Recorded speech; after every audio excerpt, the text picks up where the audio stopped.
Ya, puji Tuhan, salam sejahtera dalam kasih Tuhan Yesus Kristus. Selamat pagi.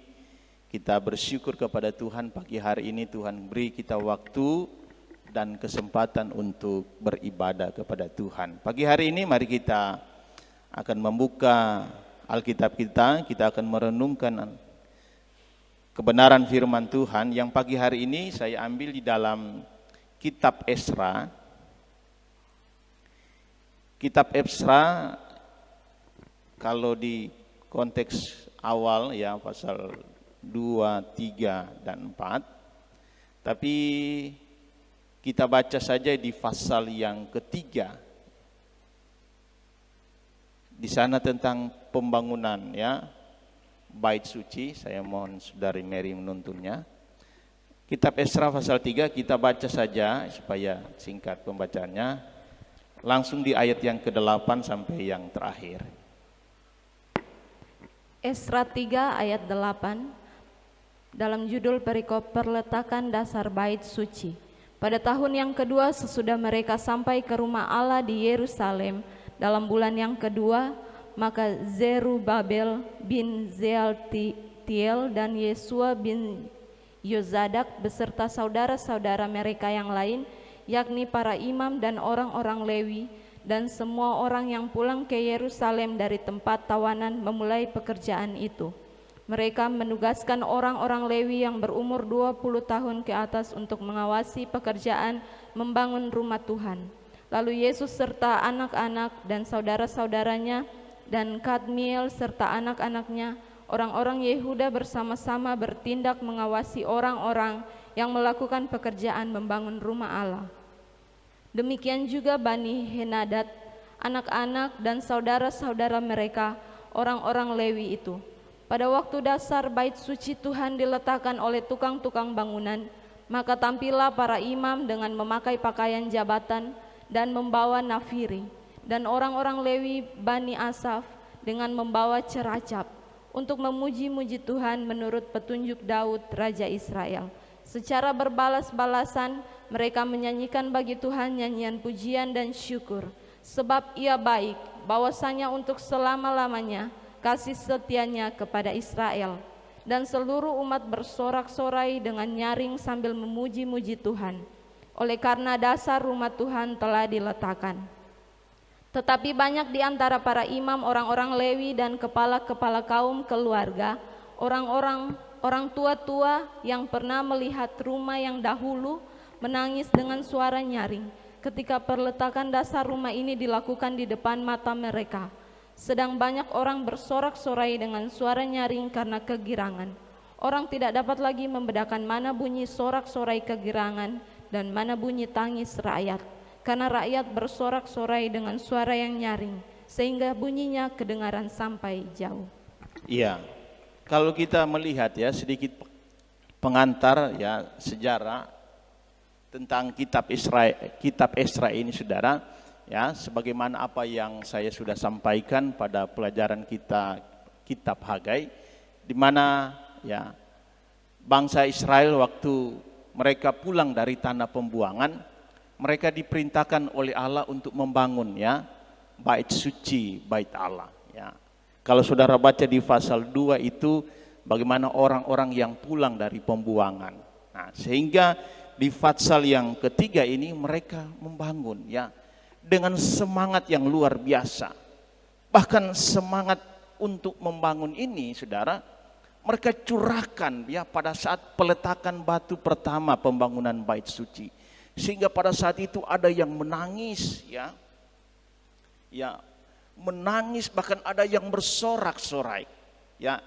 Tangisan itu bukan tangisan kekecewaan, tetapi mereka begitu terbeban ya untuk membangun kembali bait suci, karena mereka tiba dari tanah pembuangan ya, mereka melihat ya bait suci itu sudah rata dengan tanah. Nah, sehingga mereka dengan semangat yang luar biasa ya. Ini satu semangat yang tidak ya, orang bilang semangat bukan kamuflase ya. Bukan sebuah semangat pencitraan, tetapi ada satu beban yang luar biasa sehingga mereka datang untuk membangun bait suci. Nah, singkat cerita ya, pada saat pembangunan bait suci baru awal dimulai, saudara lihat di pasal yang keempat ya, saya sudah jelaskan singkat pada waktu kita belajar kitab Hagai, di mana kalau pasal 4 ada orang-orang yang turut membangun. Kalau kitab Esra tulis ini lawan dari orang Yehuda ya, di pasal 4 ayat 1. Ketika lawan orang Yehuda dan Benyamin mendengar bahwa orang-orang yang pulang dari pembuangan itu sedang membangun bait suci bagi Tuhan Allah Israel, saya bertanya kenapa ditulis lawan ya. Tapi setelah saya pahami ya kitab ini, kemudian saya pahami kitab Hagai, ternyata ini adalah kelompok orang Israel yang lain ya. Saya sudah jelaskan lalu ya, ini sudah pasti adalah kelompok orang Israel yang memisahkan diri, yaitu 10 suku. Mereka membuat bait Allah tandingan ya di Gunung Gerizim ya. Sehingga mereka disebut orang-orang dari Samaria. Ya. Mereka mau ikut membangun, tetapi Tuhan tidak berkenan dengan kehadiran mereka. Kalau di pasal 2 kitab Hagai, Allah bilang mereka itu adalah orang-orang najis. Nah, singkat cerita, kemudian Zerubabel menolak tawaran itu. Ya. Mereka mau turut membangun, tapi Zerubabel menolak karena bagi Allah kelompok ini, kelompok yang Allah tidak berkenan kepada mereka, sekalipun mereka bangsa Israel. Tetapi apa yang terjadi? Ya, setelah berlanjutnya waktu, mereka tidak diikut sertakan dalam pembangunan ini ya. Kalau kita lihat maka ada timbul gejolak yang baru ya. Di ayat 4 dari pasal 4 ya, dengan jelas di sana dikatakan ya, pasal 4, maka penduduk negeri itu melemahkan semangat orang-orang Yehuda dan membuat mereka takut membangun.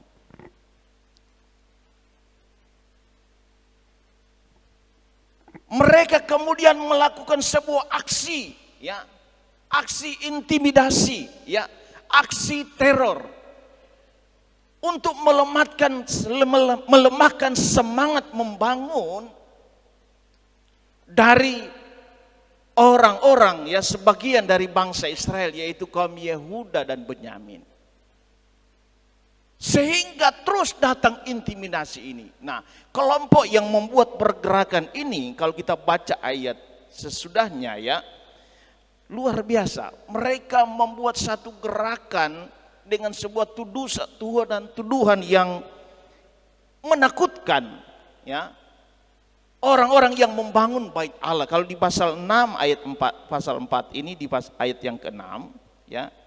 Pasal 4 ini ayat 6 mulai. Pada zaman pemerintahan Ahasweros, pada permulaan pemerintahannya mereka menulis surat tuduhan terhadap orang-orang yang menetap di Yehuda dan di Yerusalem.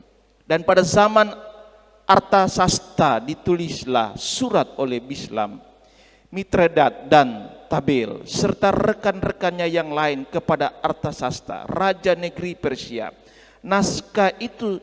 Naskah surat itu ditulis dalam bahasa Aram dengan terjemahannya, dan selanjutnya saudara bisa baca. Ya, pergerakan melemahkan semangat pembangunan ini mereka lakukan dengan mengirim surat dengan tuduhan-tuduhan yang palsu. Kalau saudara baca ya, tuduhan-tuduhan itu dikatakan kepada raja negeri Persia. Ya, disampaikan bahwa kalau mereka berhasil membangun, maka bangsa ini tidak akan lagi membayar upeti kepada raja dan lain sebagainya. Nah, ini luar biasa. Ya. Nah, kita belajar makna dari peristiwa ini, saudara. Ini bangsa, orang-orang yang sedang semangat-semangatnya untuk membangun. Kemudian datang pihak-pihak untuk melemahkan mereka. Ini sikap-sikap yang ditunjukkan ini oleh kelompok-kelompok yang melemahkan ini adalah sikap-sikap yang sebenarnya adalah bagian dari mungkin bisa mereka cemburu dan iri hati, atau mereka memang mau memanfaatkan situasi ini untuk mencari popularitas atau ketenaran. Karena membangun bait suci pada saat itu, apa yang dilakukan oleh Bani Yehuda dan Benyamin adalah sebuah tindakan yang sangat populer waktu itu. Kalau istilah bilang sangat viral. Heboh sekali di negeri itu, di daerah itu mereka mau kembali membangun bait suci. Karena siapa yang tidak kenal bait suci? Sekalipun telah dirobohkan ya oleh kerajaan Babilonia, tetapi itu bait suci yang termegah di dunia yang dibangun oleh Salomo. Dan mereka mau membangunnya kembali. Tetapi datang kelompok orang yang mau melemahkan semangat. Nah, kalau kita merenungkan kisah ini, saudara, betapa sedihnya ya. Ini yang melemahkan ini adalah kelompok orang Israel sendiri. Bukan Bani Persia, bukan orang-orang Persia, bukan orang-orang yang tidak dipilih oleh Tuhan, tetapi ini bagian dari pemilihannya Tuhan. Nah, di dalam hidup ini saudara bisa rasakan bagaimana semangat yang patah itu. Ya. Bagaimana orang kalau kehilangan semangat. Nah, dalam peristiwa ini ya saya sudah bahas ya di dalam kitab Hagai bagaimana orang-orang Israel yang tadinya bersemangat untuk membangun dan akhirnya karena mereka sudah patah semangat, mereka cuek dengan pembangunan itu. Mereka tidak terbeban lagi. Mereka urus saja di rompe diri sendiri.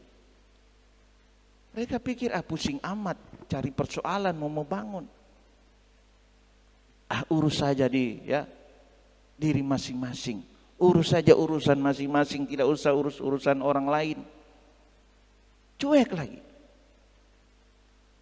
Nah, saudara bisa lihat akibat-akibat yang terjadi dan dialami dari sebuah perlakuan yang melemahkan. Mungkin ini dengan kata-kata yang melemahkan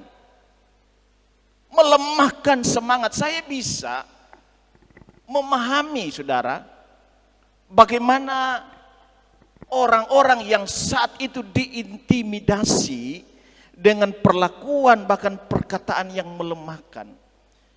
Itu sama dengan Yesus bilang itu bagaimana kalau dalam pasal yang kelima dari Matius itu Yesus bilang tentang garam dan terang dunia. Melemahkan semangat itu sama seperti sebuah garam yang telah menjadi hambar, tawar. Garam yang sudah menjadi hambar yang tawar itu Yesus bilang itu sudah tidak dipeduli lagi.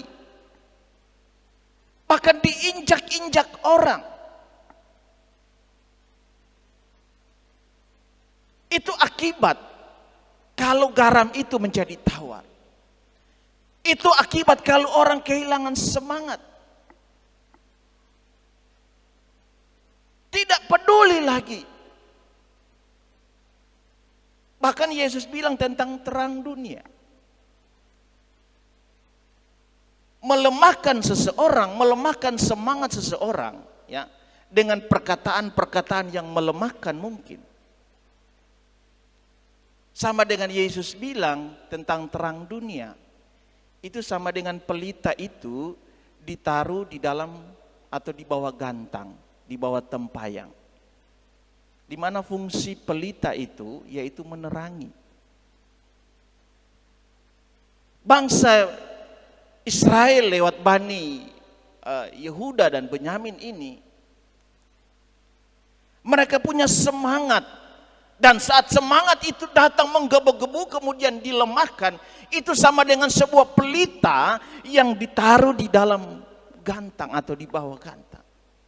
Tidak bersinar. Melemahkan seseorang yang mau melayani Tuhan itu sama dengan meredup terangnya yang bersinar. Bahkan saya bisa maknai, ya, melemahkan seseorang yang melayani Tuhan itu sama dengan kasih yang menjadi dingin.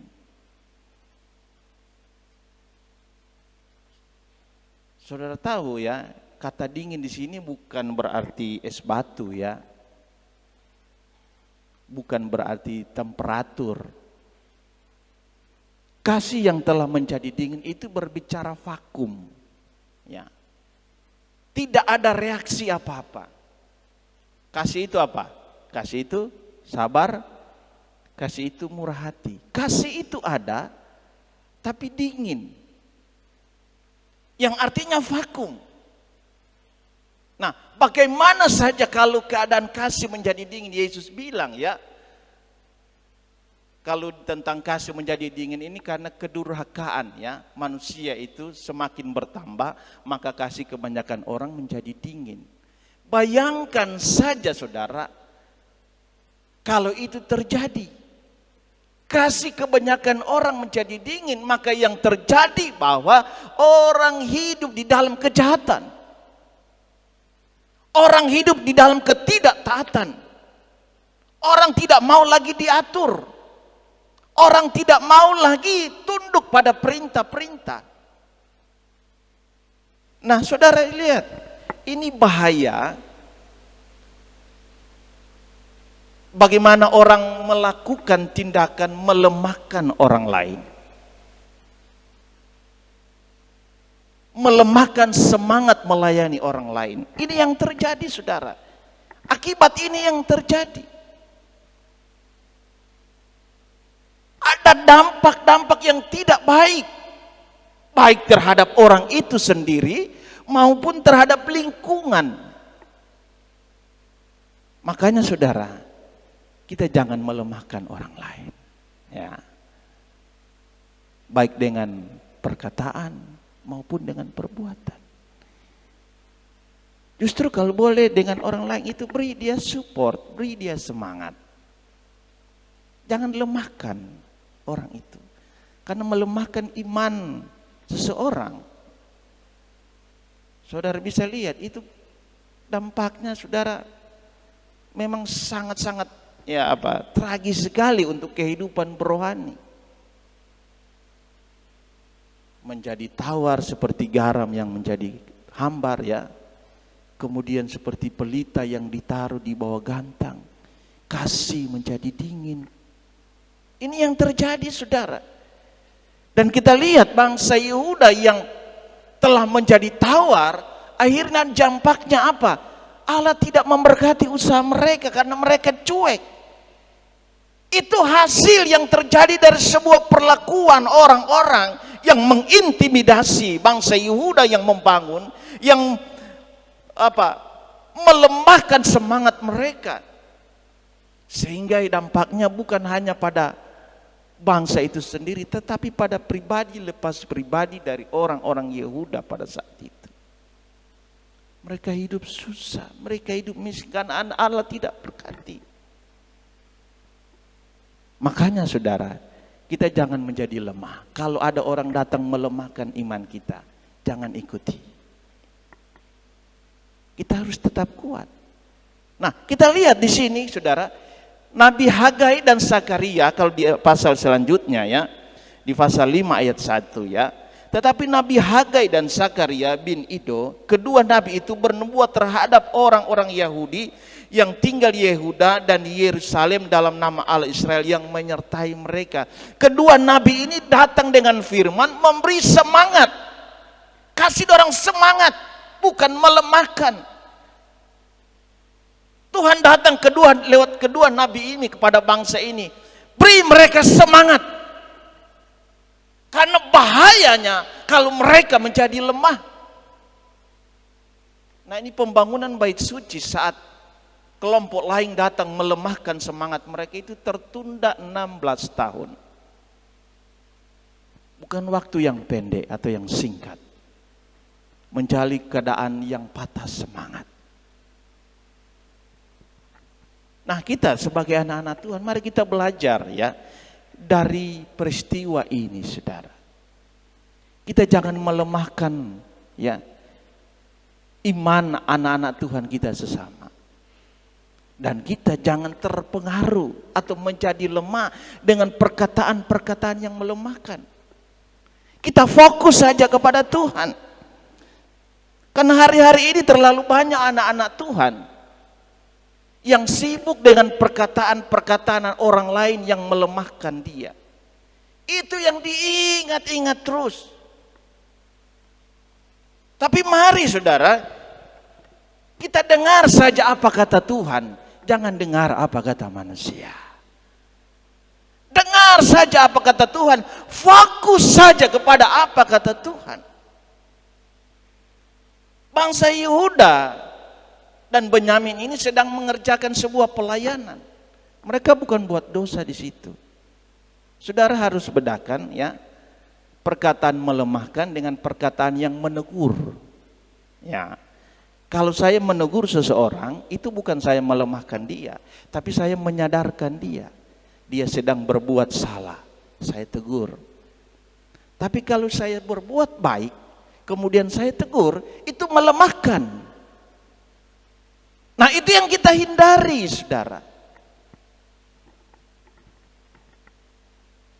Terlalu banyak hari-hari ini gereja Tuhan, anak-anak Tuhan diperhadapkan dengan kondisi ini, saudara. Kita yang setia melayani, yang setia beribadah, datang orang mau melemahkan kesetiaan kita. Saya katakan, jangan kita menjadi lemah. Fokus apa kata Tuhan. Karena yang akan dapat berkat kita bukan orang itu. Kalau kita terpengaruh dengan kata-kata yang melemahkan orang lain, kita yang tidak diberkati. Coba saudara lihat dari bangsa ini. Karena mereka terpengaruh dengan kata-kata orang-orang, kelompok-kelompok yang melemahkan mereka, akhirnya mereka sendiri yang tidak diberkati, bukan orang-orang yang mengintimidasi mereka. Mereka sendiri yang dapat resikonya. Mereka sendiri yang susah. Tapi kalau kita tidak terpengaruh, kita tetap setia kepada Tuhan, maka kita yang diberkati, bukan orang itu yang diberkati.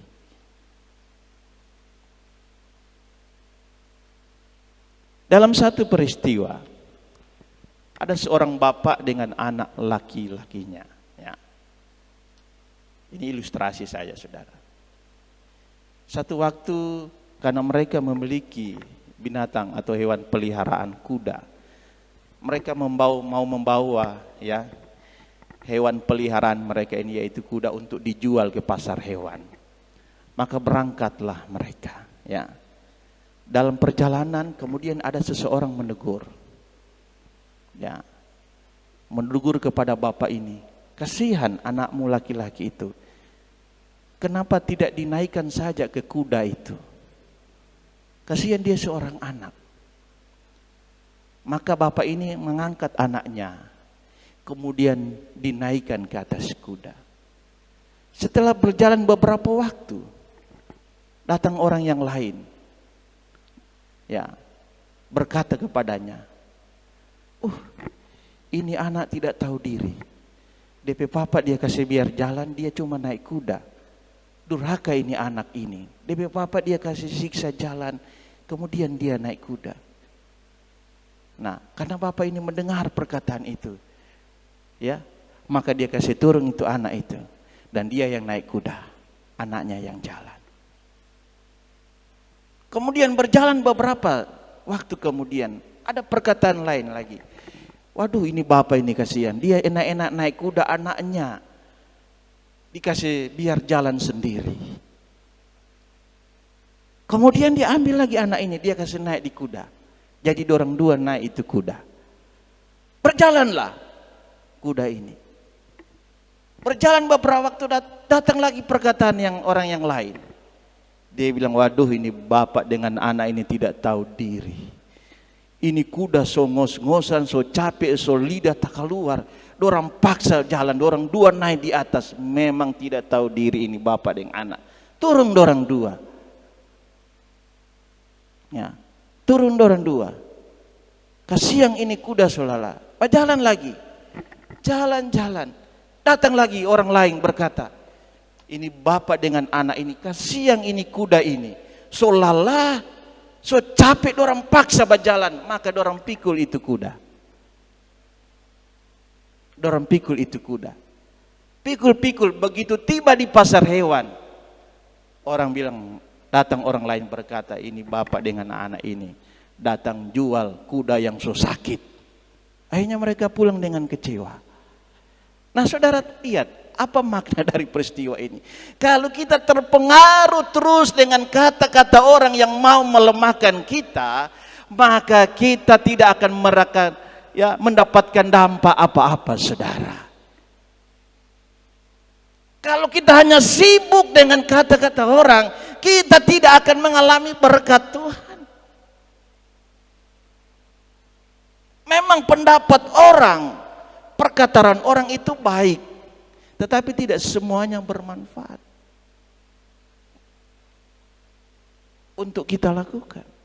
Tetapi kalau bapak dan anak ini fokus saja, saya mau ke pasar hewan, mau jual hewan ini, jalan saja, mau orang bilang apa, jalan saja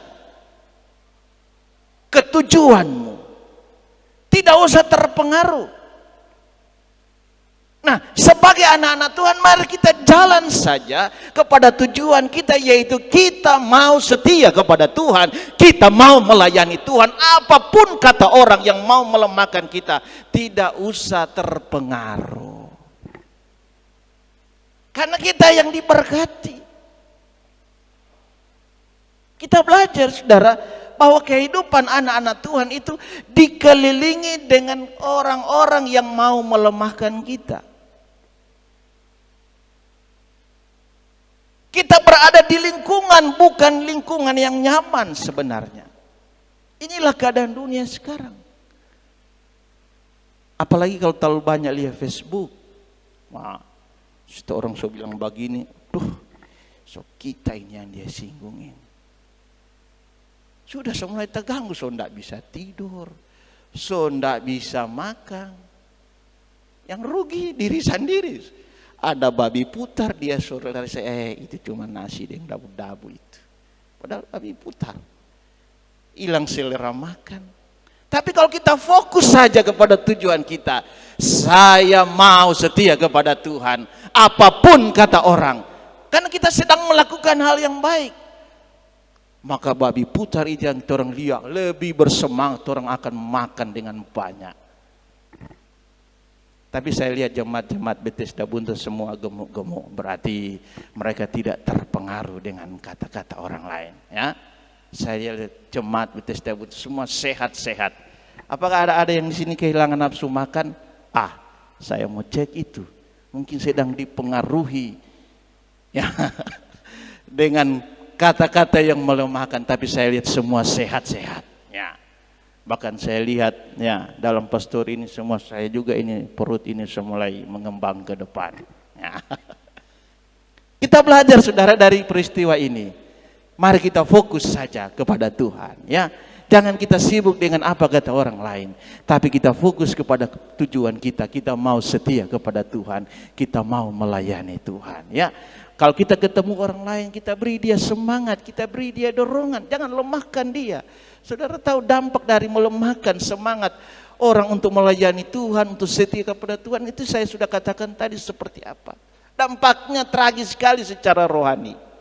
Tapi kalau kita beri mereka semangat, kita dorong mereka untuk setia terus melayani Tuhan, maka orang itu akan diberkati Tuhan dan kita juga diberkati oleh Tuhan. Puji Tuhan, saya yakin, saya percaya renungan pagi hari ini memberkati kita semua. Haleluya.